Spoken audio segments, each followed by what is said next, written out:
Buenas tardes. En esta presentación voy a generalizar el concepto de combogénesis de Tyler Volk. También voy a sugerir una manera consistente de incluir la historia de las matemáticas en los cursos de Big History. Y también voy a hacer una propuesta filantrópica para hacer algo acerca de una gran desigualdad que muchas veces la gente no nota, que algunas personas en el mundo tienen acceso a muy buenas colecciones de libros y la mayoría no tiene dicho privilegio. Entonces, el plan de la charla es presentar el concepto, dar las aplicaciones y luego las conclusiones. Y el concepto no es nada más que un pequeño relato. Había una vez una pequeña unidad que de alguna manera se convirtió en dos, que de alguna manera se convirtió en varias, y entre ellas aparecieron uno o más tipos de relaciones. Luego, de alguna manera, apareció una membrana alrededor de todas ellas. Y si nos olvidamos del contenido, tenemos una nueva unidad de un nivel más alto. Y la historia itera. Tenemos una unidad que luego se convierte en dos y así sucesivamente. Basándonos en lo que enseñamos en los cursos de Big History, ¿qué interpretaciones le podemos dar a este relato abstracto? Una interpretación es que las unidades pequeñas son protones, electrones, neutrones y las unidades grandes son átomos, o que las unidades pequeñas son átomos y las grandes son moléculas, o moléculas y células, o organismos unicelulares y organismos multicelulares, o individuos y sociedades.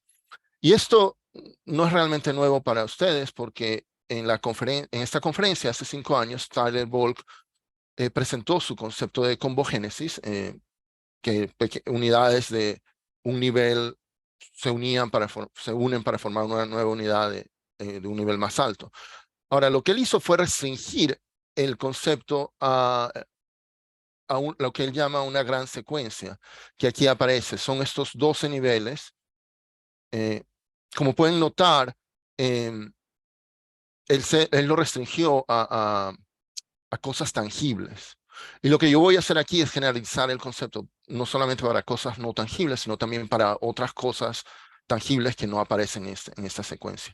Y el concepto lo llamo el relato bottom-up, o en inglés bottom-up story, y enfatizo el hecho de que tanto las unidades pequeñas como las grandes pueden reproducirse de alguna manera o los humanos las podemos reproducir. ¿Ok? Ese es el concepto.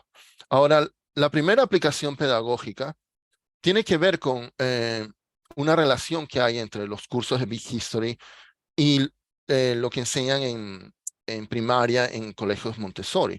En los colegios Montessori, para años entre 6 y 10, enseñan estas 5 grandes lecciones y prácticamente todas ellas son cubiertas en los cursos de Big History para secundaria o universidad, excepto la última. Al menos en el curso del OER Project, que es el que yo estoy enseñando, apenas se menciona la historia de las matemáticas. Entonces, lo que voy a mostrar ahora es una manera en que una sugerencia acerca de cómo incluir la historia de las matemáticas en cursos de Big History. Y en el curso del OER Project hablamos del lenguaje simbólico, que es algo que diferencia a los humanos de otras especies, que es la capacidad de usar gestos o sonidos para referirnos a conceptos que se refieren a muchas cosas o muchas ideas. Y en el curso enseñamos que el lenguaje simbólico es lo que nos permitió cruzar el umbral de complejidad creciente llamado aprendizaje colectivo. Esto es muy semejante a lo que Douglas Hofstadter, famoso por el libro Gödel Escher-Bach y Emanuel Sander, eh, proponen en este libro publicado en 2011. Su tesis es que las analogías repetidas pueden expandir y crear conceptos nuevos. Noten que lo que hice al principio de la charla fue mostrar una serie de analogías para presentar un concepto.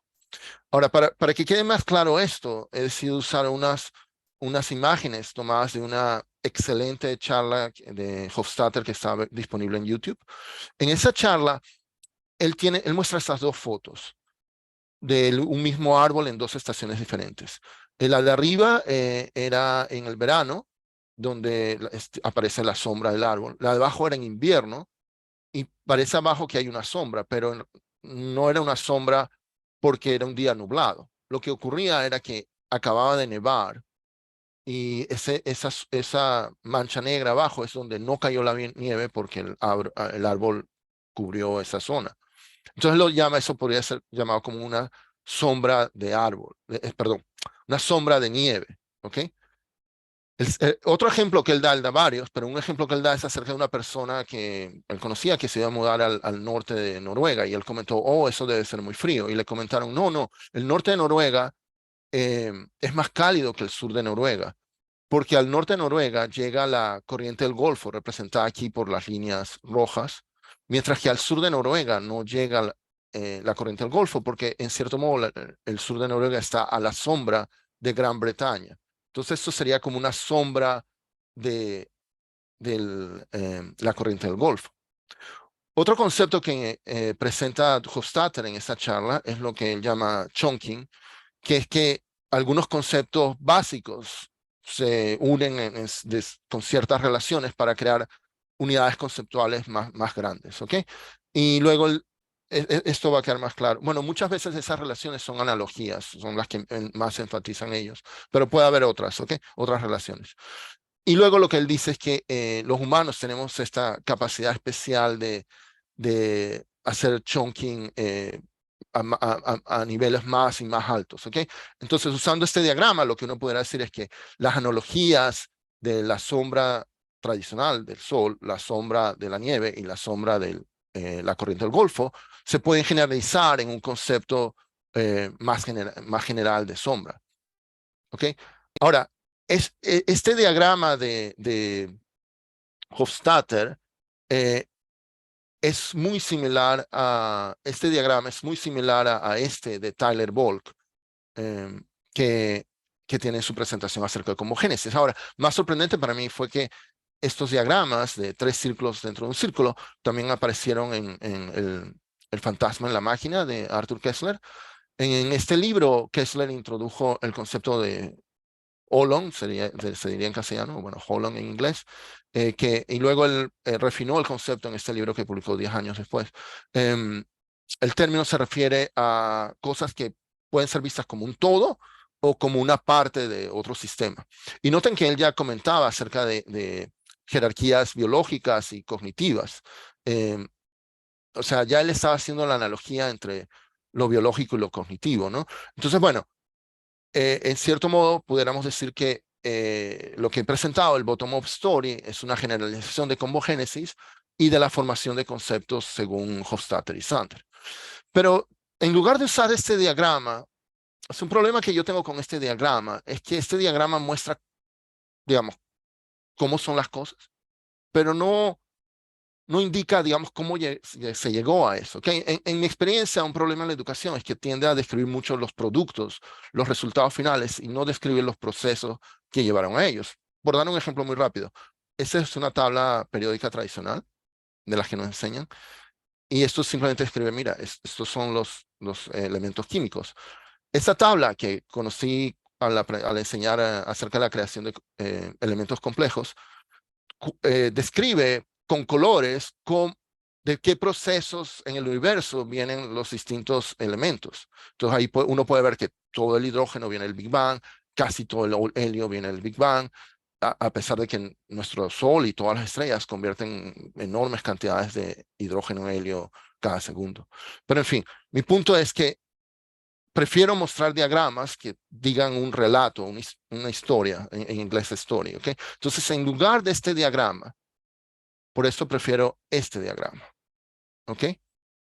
Porque este cuenta un relato que al fin y al cabo tanto Volk como Hofstadter en estos diagramas están contando relatos. Entonces el relato, según Hofstadter y Sander, es que nosotros empezamos con unas percepciones, en base a analogías creamos conceptos y luego con conceptos creamos conceptos más abstractos. Por ejemplo, de niños percibimos unos animales en casa, en la calle o en la televisión, en imágenes, y creamos el concepto de perro. Más adelante, en base a imágenes como estas, creamos el concepto número, en este caso particular el número 3. Y yo le digo a mis estudiantes que ellos algún día podrían ver 3 perros caminando en la calle, pero ellos jamás van a ver el número 3 caminando en la calle, porque el número 3 es algo realmente abstracto. Y más adelante, cuando aprendemos algo de álgebra, pasamos de sumar números a sumar letras. Y algo que aprendemos, no necesariamente en el colegio, es a sumar horas de una manera cíclica. O sea, si es las 9 de la mañana y decimos, ¿qué hora será dentro de 6 horas? Uno diría las 3. Y si uno reemplaza las 12 horas con 4 estaciones, uno pensaría, o también uno pudiera sumar estaciones de una manera cíclica. Y si uno reemplaza las 12 horas solamente con 2 ceros y unos, eso sería como sumar pares e impares. El que generalizó todo esto fue Gauss, más o menos en 1800, y él creó el concepto más abstracto de aritmética modular, donde no solamente se puede sumar, sino multiplicar de una manera cíclica. Y las matemáticas están llenas de generalizaciones así. Hay una teoría muy elegante llamada teoría de la medida, que generaliza estos conceptos que aprendemos en,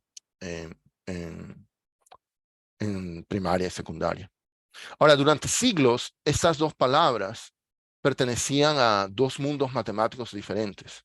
Ecuación era una palabra que pertenecía al álgebra y círculo a la geometría, y esos eran dos mundos aparte.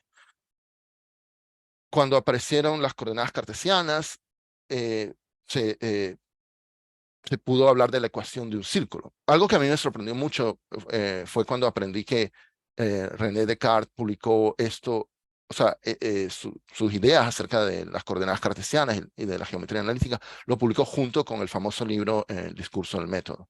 Entonces, lo que Descartes y Fermat consiguieron fue una fusión del álgebra con la geometría. O sea, en este caso no es una generalización, ¿ok? Ese es otro tipo de chunking en matemáticas, ¿ok? Pero eso ha pasado varias veces. O sea, en el siglo XIX, varios matemáticos aplicaron el análisis matemático a la teoría de números y crearon la teoría analítica de números. Y en las últimas décadas, Philippe Flageolet conectaron varios campos para crear la combinatoria analítica. En este mapa de las matemáticas se ve, o sea, hay capas y capas de abstracciones, o sea, niveles y niveles más altos de abstracción en las matemáticas. En este mapa tienen en la parte de arriba la teoría de relatividad general y la teoría del campo cuántico. Eso me lleva a hablar un poco de la historia de la física. Algunos hitos en la historia de la física se pueden describir como unificación de conceptos. Al menos desde Aristóteles, solíamos pensar que la física en la Tierra, donde las cosas tienden a caer hacia el centro del planeta, y la física en el cielo, donde las cosas flotan, eran dos físicas totalmente diferentes. Y un gran logro de Newton en su Principia fue su ley de gravitación universal, donde, o sea, él mostró que la misma fuerza, la gravedad, puede explicar la caída de la manzana de un árbol y el hecho que la luna dé vueltas alrededor de la Tierra. O sea, él unificó esas dos físicas, digamos. En el siglo XIX, Maxwell unificó los fenómenos físicos de electricidad y magnetismo en el electromagnetismo, y cuando calculó la velocidad resultó que era la misma velocidad que la luz, y luego se dio cuenta que la luz también puede ser descrita como una onda electromagnética. En el siglo XIX, Joule y otros físicos unificaron varios conceptos diversos en el importantísimo concepto de energía. Y por mucho tiempo teníamos la ley de conservación de la energía y la ley de conservación de la masa, pero Einstein, con su equivalencia de masa y energía, mostró, al menos teóricamente, que se podía ir de una a la otra. Y luego, cuando eso se mostró en la práctica, tuvo consecuencias gigantescas. Entonces, bueno, lo que he mostrado es que algunos hitos de la historia de matemáticas y de física se pueden mostrar como una continuación del proceso que comenzó con la aparición del lenguaje simbólico. Mi segunda aplicación pedagógica tiene que ver con esta tabla que aparece en el libro Maps of Time de David Christian. Bueno, esto es parte de la tabla, ¿ok? Es una tabla muy exhaustiva, pero en esa parte quiero mostrar que él menciona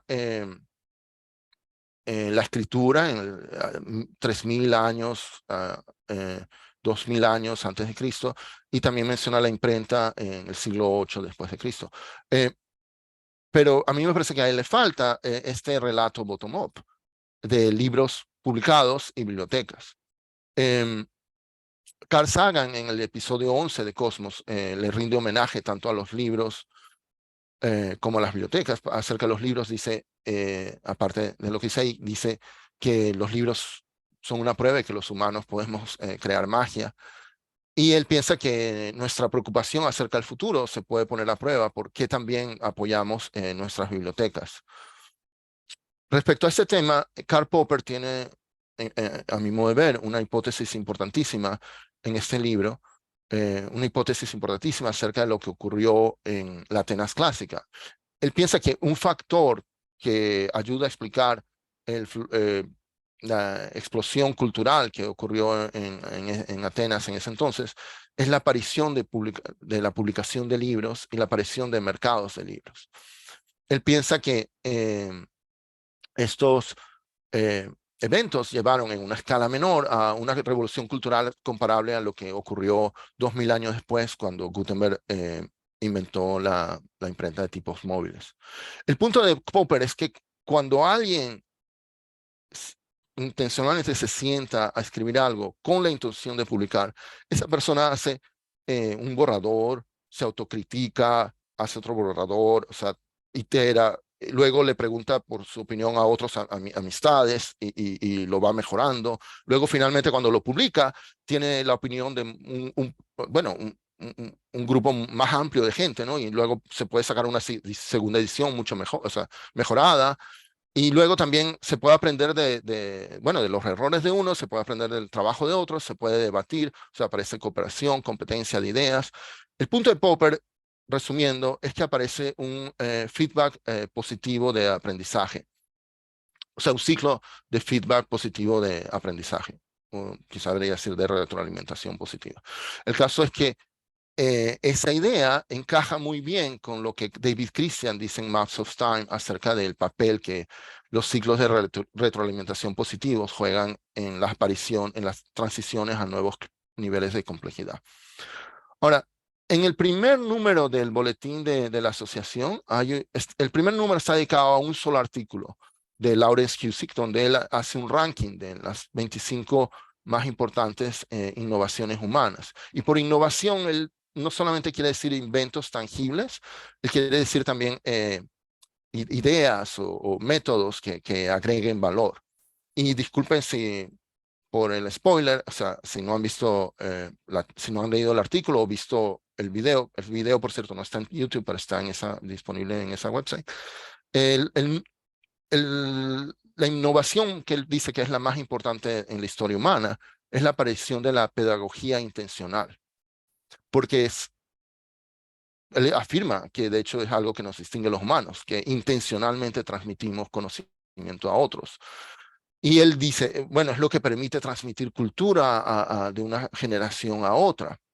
Pero a mi modo de ver, a él le faltó mencionar algo, que es el impacto que la enseñanza tiene en los profesores. Porque, como muchos educadores sabemos, la mejor manera de aprender algo es enseñarlo. ¿Y por qué es eso? Yo creo que una manera de describir el proceso es pensarlo como una publicación oral. O sea, y digo oral pensando en la primera gente que lo hizo, porque cuando uno quiere explicarle a otras personas algo, uno tiene que organizar sus ideas bien en su mente para expresarlas. Y una vez que uno lo enseña, uno se da cuenta que uno mejora la segunda vez que lo enseña y mejora la tercera vez. Y los estudiantes hacen preguntas y yo creo que también se forma un ciclo de retroalimentación positivo de aprendizaje. Eh, eh, al enseñar. O sea, yo creo que no es casualidad que la enseñanza y la investigación muchas veces van juntas. Ahora, el relato de la publicación de libros se puede poner también, en lugar de poner bibliotecas, como las siguientes unidades, se puede hablar de colecciones de libros. Y digo, bueno, y en este caso las las relaciones entre los libros pueden ser referencias, secuencias, similaridades, contrastes, o sea, pueden haber debates o diferentes versiones de una historia. Pero bueno, mi punto de poner colecciones de libros es que hay en los últimos siglos miles de ejemplos de personas positivamente influidas por buenas colecciones de libros. Solamente les voy a dar un ejemplo. Hace un par de horas, Fred Spear dio una charla aquí en la conferencia y hace 10 años, en una charla disponible en YouTube, él mencionó que uno de sus abuelos tenía una colección de lo que él llama big, incipiente Big History, ¿ok? Son libros publicados hace siglos que de repente creo ese que aparece en pantalla, él describe que comenzaba con la historia del Génesis, según la Biblia, y luego lo unía, continuaba con los últimos conocimientos científicos de la época. O sea, trataban de crear como toda una narrativa completa desde el principio hasta el presente. Bueno, el punto es que Fred Spear dice que esa colección de libros de su abuelo le influyó en crear su interés acerca de Big History. Ahora, imaginen el impacto que hubiera tenido si el abuelo de Fred Spear pudiera haber hecho esa colección disponible a mucha gente joven.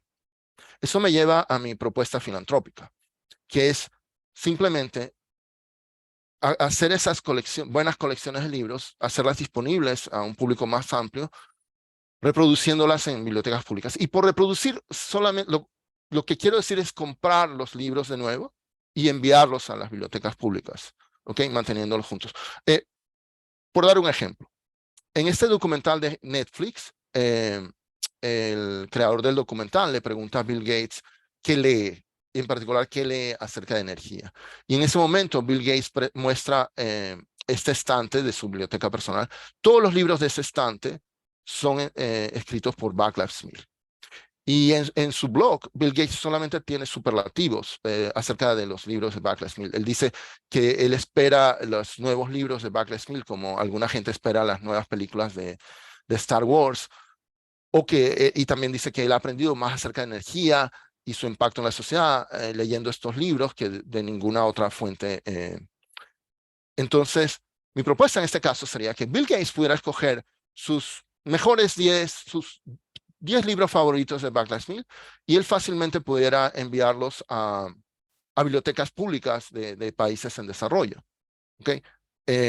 Bueno, por ser Bill Gates tan famoso, eso sería noticia y eso haría a Vaclav Smil aún más famoso de lo que ya es. ¿Okay?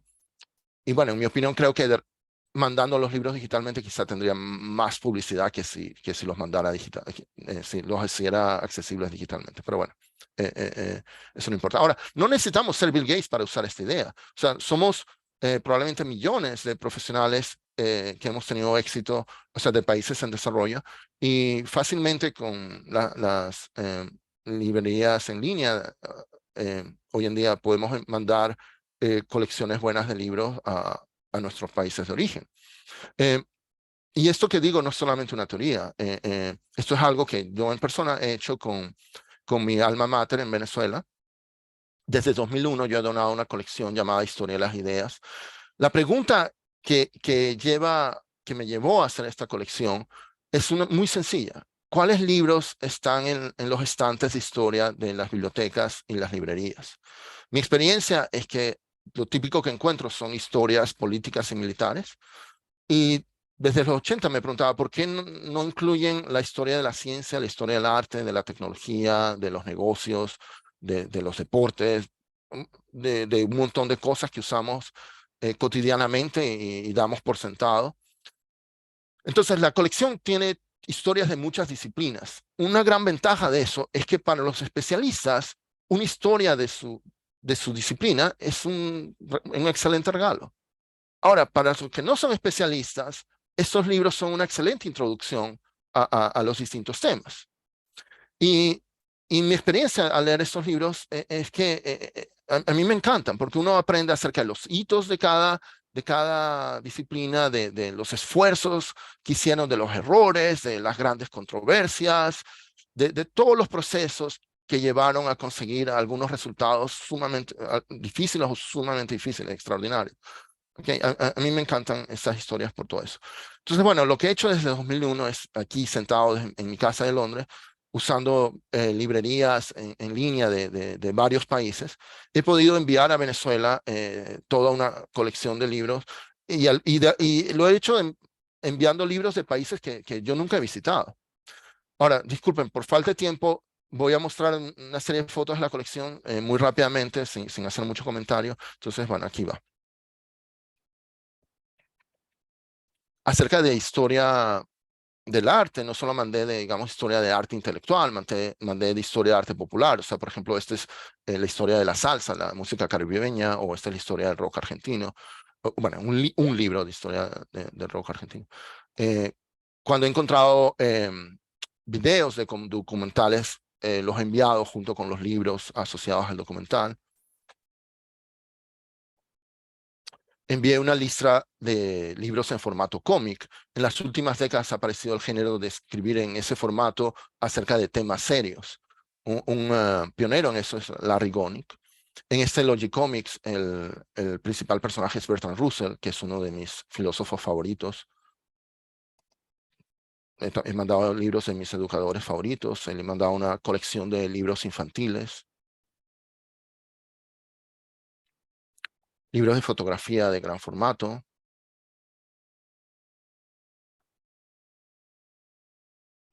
Y bueno, luego libros asociados a temas casualmente, o sea, bueno, o no tan casualmente, la verdad que coleccionando libros de historia de cualquier tema, empezaron a aparecer libros asociados a lo que ahora llamamos Big History, ¿no?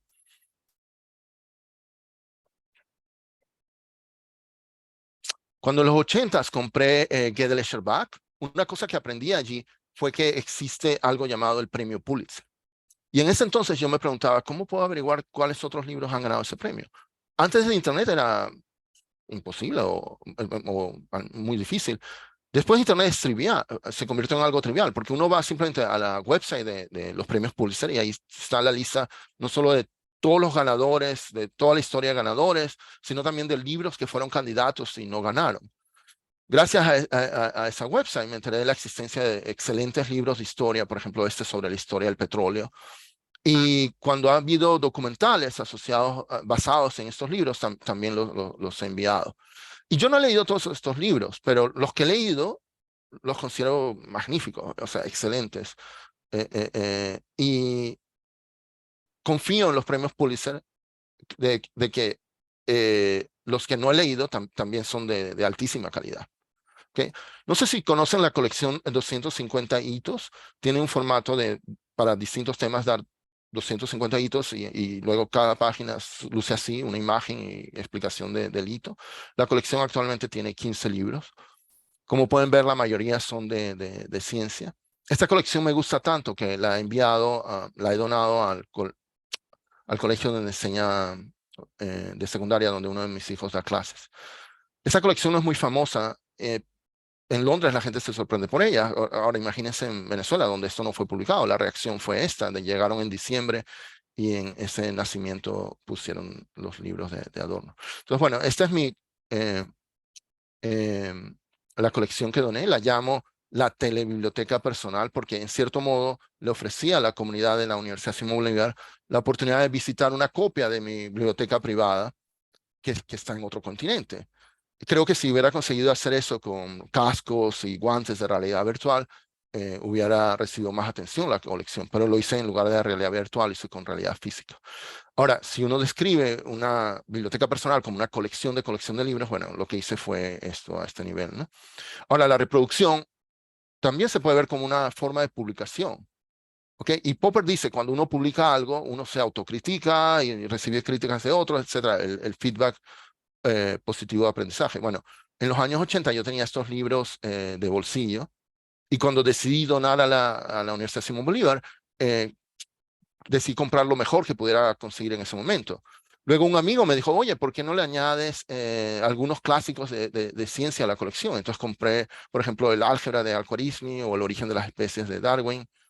Y en cuanto a uno de los libros más importantes en la historia de las matemáticas, los elementos de Euclides, lo primero que conseguí fue esto. Era un libro muy difícil de leer con pies de página larguísimos, pero después apareció esta edición mucho más bonita, más fácil de leer, más grande. Pero después, la editorial de arte Taschen, sorprendentemente sacó esta bellísima edición de los elementos, donde las pruebas están hechas a colores o sea, los colores describen las áreas, la longitud de los segmentos, el tamaño de los ángulos. Ahora, un paréntesis. Mi prueba favorita del teorema de Pitágoras está disponible para comprar en forma de zarcillos. De hecho, he traído algunos a la conferencia, se los puedo regalar después. Bien, mucha gente, entre ellos Neil Postman, han hablado de la sobrecarga informativa. Incluso Neil Postman lo hacía antes de la popularización de Internet. Ahora, el truco, como dice Carl Sagan, es saber cuál libros leer. El escritor Carl Schirke dice que el problema no es la sobrecarga informativa, es la falla de los filtros, porque su punto es que él afirma que hemos tenido sobrecarga informativa desde Gutenberg, es solo que el costo de publicación solía ser muy alto, entonces los editores eran muy exigentes y eran un buen filtro, pero lo que Internet ha hecho, y bueno, y distintas tecnologías han llevado el costo de publicación casi a cero, y entonces necesitamos nuevos filtros. Mi propuesta es tener al menos 3 filtros. Los editores de los libros, los curadores y donantes de los libros y los bibliotecarios. Por supuesto que esta idea se puede adaptar fácilmente a crear una colección de libros de Big History. Aquí muestro una posible fotos de una posible colección de Big History.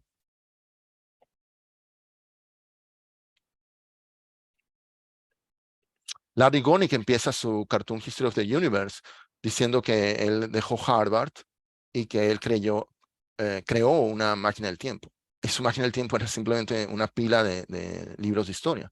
Bueno, lo que estoy mostrando es que podemos reproducir estas máquinas del tiempo. Ok, mis conclusiones son las siguientes. Bueno, primero, he hecho una generalización como dije, como prometí, del concepto como génesis de Tyler Volk, uniéndolo con la formación de conceptos según Hofstadter y Sander y otras cosas. Bob Bain comenta en este video que añadir narrativas a los cursos de historia puede hacerlos más útiles. Lo que he mostrado es que son dos narrativas. La primera es la de formación y unificación de conceptos, comenzando con la aparición del lenguaje simbólico, luego las analogías y conceptos según Hofstadter y Sander, y luego algunos hitos en la historia de las matemáticas y la física. La otra narrativa que he mostrado es la de la publicación, interpretando que la pedagogía intencional original se puede ver como una forma de publicación oral, y luego la hipótesis de Karl Popper acerca de lo que ocurrió en la Grecia clásica. Y eso ocurrió en otras civilizaciones. Por ejemplo, en China, cuando se publicaron libros en las dinastías Song y Ming, también hubo un florecimiento cultural. Y bueno, y por supuesto lo que ocurrió en Europa después de la invención de la imprenta de tipos móviles de Gutenberg. Entonces, lo que he hecho es unir el relato bottom-up con la narrativa de la publicación para crear mi propuesta filantrópica acerca de la gran desigualdad que mencioné al comienzo de la charla. Y para finalizar, les quiero decir que estoy buscando por bibliotecas en países de desarrollo que quieren aceptar una donación de una colección de historia de las ideas o Big History, bueno, las dos combinadas. Eso es todo.